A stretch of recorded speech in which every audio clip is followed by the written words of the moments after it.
चलिए बेटा 9th का अपना सिलेबस स्टार्ट करते हैं। Chapter number 1 number system. तो इसमें सबसे पहले नंबर्स को डिस्कस करेंगे जो कि हमने क्लास 6 में भी स्टार्ट कर दिए थे। Natural numbers 1 2 3 4 5 and so on. मतलब जो नंबर्स हम चीज़ों को काउंट करने में यूज़ में लाते हैं, जैसे कि 5 पेन्स, 10 पेंसिल्स, 20 चेयर्स, जो डेली लाइफ में हम लोग काउंटिंग में यूज़ लाते हैं, उन नंबर्स को हम लोग क्या बोलते हैं? Natural numbers. 1 2 3 4 5 and so on. मतलब एंडलेस है, अनकाउंटेबल है नंबर्स, तो उनको इससे शो किया गया है। उसके बाद में होल नंबर्स, यहाँ पे ज़ीरो डाल दें बस, साथ में नेचुरल नंबर्स भी रहते हैं, साथ में एक ज़ीरो डाल देते हैं, तब बन जाते हैं होल नंबर्स। ओके, इंटीजर्स के लिए होल नंबर्स देखो जीरो से स्टार्ट हुए थे, वो तो आएंगे ही, साथ में नेगेटिव की तरफ भी नंबर्स यहाँ पे आने होते हैं। ये सारा काम हम लोग क्लास 6 में, क्लास 7 में करके आए हैं। रैशनल नंबर्स भी हम लोगों ने 8th में किए थे अच्छे से। एक बार फिर से इसको रिपीट करते हैं। रैशनल नंबर्स क्या डेफिनेशन थी?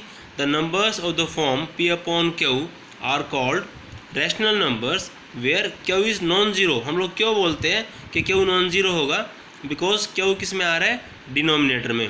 पी जो है वो न्यूमरेटर होता है और क्यू जो है वो डिनोमिनेटर होता है।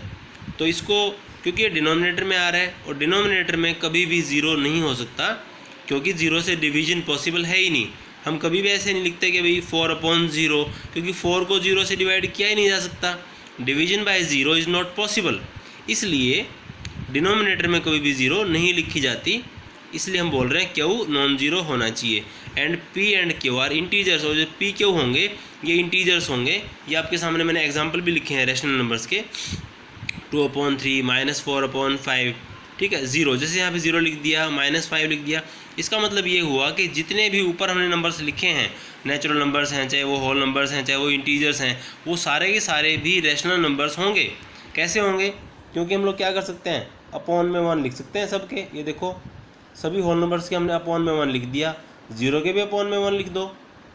ये लो, ज़ीरो के अपॉन पे 1 लिख दिया हमने, तो क्या बन गया? देखो, सारी पी अपॉन क्यू फॉर्म तो बन गई, सारी पी अपॉन क्यू फॉर्म बन गई। जितने भी इंटीजर्स हैं उनमें भी आप सबके अपॉन में 1 डाल सकते हो, सबके अपॉन में 1 डाल सकते हो। तो सारे के सारे इंटीजर्स भी क्या बन गए? रैशनल नंबर्स बन गए। इसी तरह से जितने भी नेचुरल नंबर्स हैं उनमें भी सबके नीचे आप 1 डाल सकते हो। तो कौन सी फॉर्म बन गई? वो पी अपॉन क्यू फॉर्म बन गई है।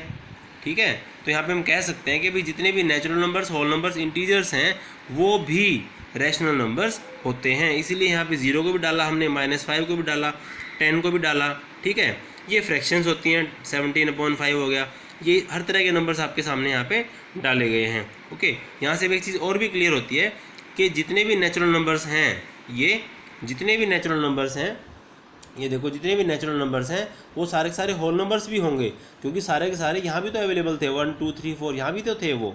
तो हम कह सकते हैं कि every natural number is a whole number also. ठीक है, इसी तरह से जितने भी होल नंबर्स हैं 0 1 2 3 4, वो सारे के सारे देखो यहाँ पे भी तो हैं। तो हम कह सकते हैं कि every whole number is an integer also. एक चीज़ और कह सकते हैं कि every natural number is an integer also, क्योंकि जितने भी नेचुरल नंबर हैं देखो 1 2 3 4, वो सारे यहाँ पे भी तो होंगे। 1 2 3 4 5 6 7 सारे यहाँ पे भी होंगे। ये देखो, इंटीजर्स के अंदर नेचुरल भी हैं, ये रहे 1 से आगे तक। फिर ये देखो, होल नंबर्स भी आ गए इंटीजर्स के अंदर, है ना। इसी तरह से होल नंबर्स के अंदर भी ये देखो, सारे इंटीजर्स, सारे नेचुरल नंबर्स भी आ गए थे। होल नंबर्स के अंदर सारे नेचुरल नंबर्स भी आ गए थे।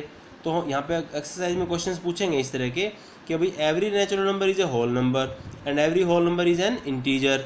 ठीक है, और every integer is a rational number, every natural number is a rational number, क्योंकि अपॉन में 1 डाल के बन गया ना रैशनल सारे के सारे। Every whole number is a rational number, every integer is a rational number. तो ये कॉन्सेप्ट यहाँ पे बन जाता है।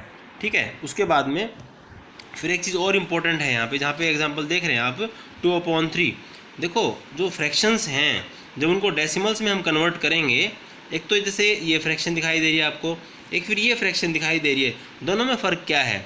जब आप 17 को 5 से डिवाइड करते हैं, आप डिवाइड करके देखेंगे जब, ठीक है, तो 3.4 आएगा। 5 3 जा 15, 2 रिमाइंडर बचा, 0 उतार ली, 5 4 जा 20। तो 17 को 5 से डिवाइड किया, 3.4 आ गया। इसको बोलते हैं टर्मिनेटिंग डेसिमल। क्या बोलते हैं इसको? Terminating decimal. लेकिन जब आपने 2 को 3 से डिवाइड किया तो करके देखेंगे 0.666, ये बार बार 6 ही आता रहेगा। इसको हम लोग ऐसे भी लिख देते थे 0.6 बार, क्योंकि 6 जो है वो बार बार आ रहा था, ऊपर बार लगा दिया हमने। इसको बोलते हैं non terminating but repeating decimal. Non terminating मतलब डेसिमल ख़त्म ही नहीं हो रहा है, नॉन टर्मिनेटिंग हो गया। और 6 बार बार आ रहा है तो रिपीटिंग कहेंगे उसको। तो नॉन, अगर डेसिमल ख़त्म हो जाए, जैसे कि 4 के आगे नहीं आया ना, 4 पे ख़त्म हो गया तो वो बन गया टर्मिनेटिंग डेसिमल। ख़त्म नहीं हो रहा है तो नॉन टर्मिनेटिंग डेसिमल आ गया। नॉन टर्मिनेटिंग रिपीटिंग, क्योंकि डेसिमल रिपीट भी तो कर रहा है बार बार, इसको बोल रहे हैं क्या? Repeating decimal.